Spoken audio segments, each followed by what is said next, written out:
కృష్ణా జిల్లాలోని పెనమలూరు పోలీస్ స్టేషన్లో జరిగినటువంటి సంఘటన ఏంటంటే 2019లో తన భర్త చనిపోతే కారుణ్య నియామకం మీద ఈవిడికి సి కేటగిరీలో ఈ యొక్క హోంగార్డు పదవి ఇచ్చారు.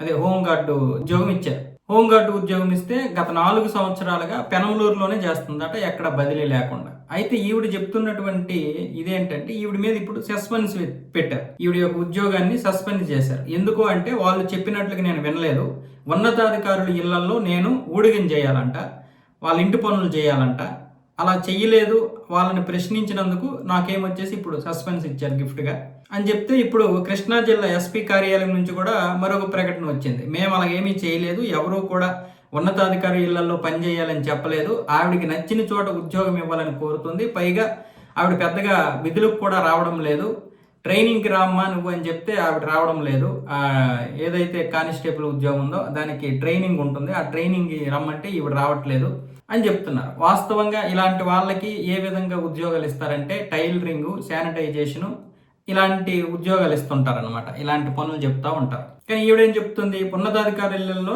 నేనేమొచ్చేసి ఊడిగం చేయాలి, అలాగే నన్ను కొంతమంది వేధిస్తున్నారు, ఆ వేధింపులకు కూడా నేను తట్టుకోలేకపోతున్నానని చెప్పి ఈవిడ ఆరోపిస్తుంది. ఇప్పుడు ఎవరిని నమ్మాలి?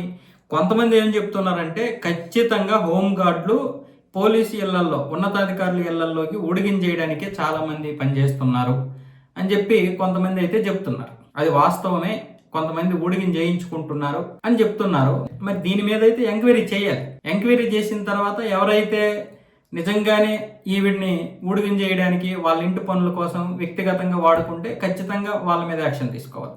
కాదు, ఈవిడే నిజంగా ఇష్టం వచ్చినట్లుగా ప్రవర్తిస్తుంది, రమ్మంటే రావడం లేదు, విధులకు హాజరవడం లేదంటే ఈవిడ మీద ఆ సస్పెన్స్ని పొడిగించడమో, లేకపోతే ఇంకేదో చేయడమో, లేకపోతే ఇంకో బదిలీ చేయడమో ఏదో ఒకటి చెయ్యాలి.